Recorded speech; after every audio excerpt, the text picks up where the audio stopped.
Principe de la sécurité de chargement. Pendant la conduite, tous les objets situés sur ou dans un véhicule sont soumis à différentes forces en raison du freinage, de virage ou de mauvais état de la route, ce qui nécessite donc de sécuriser la cargaison. Pour les véhicules inférieurs à 3,5 tonnes, les forces suivantes s'appliquent, que nous représentons sur la maquette à l'aide d'un plan incliné. Lors du freinage, une force égale à 0,8 G s'applique. Ceci correspond à un angle de 53 degrés.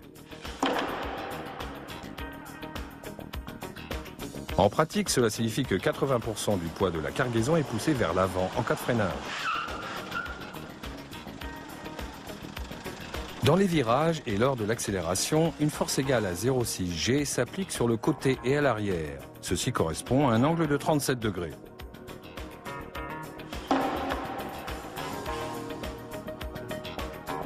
En pratique, cela signifie que 60% du poids de la cargaison est poussé vers le côté et à l'arrière dans un virage et en cas d'accélération.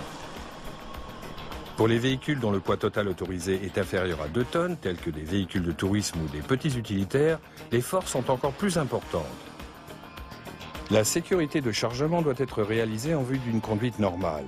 Ceci correspond à des freinages complets de 0,9 G des rabattements serrés à 0,6 G. Une accélération à 0,7 G et à un mauvais état de la route.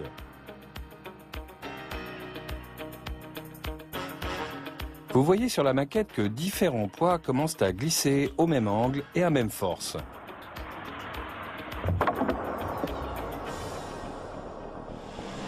Dans le test pratique, la citerne arrière de plus de 1000 litres d'eau, et donc d'un poids de plus d'1 tonne, glisse au même moment que la citerne vide de 25 kg. Des objets gros et lourds glissent ou basculent donc à la même vitesse que des objets légers. Les conséquences sont cependant plus graves. Même pour des petits trajets et à faible vitesse, sécurisez ainsi impérativement tout votre chargement.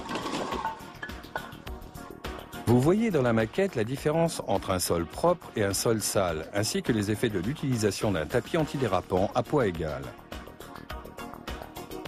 Moins le frottement est important, plus la vitesse de basculement de la cargaison est élevée. Le coefficient de friction décrit ce frottement entre la surface de chargement et la cargaison et est désigné par l'unité physique mu. Cette valeur s'élève au maximum à 1 mu. La comparaison directe en pratique rend cette différence visible.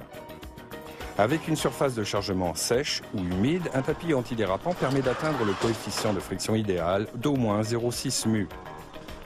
Plus le coefficient de friction est élevé, moins la force retenant la cargaison doit être importante. Avant chaque chargement, éliminez la saleté, le sable et autres dépôts de la surface de chargement.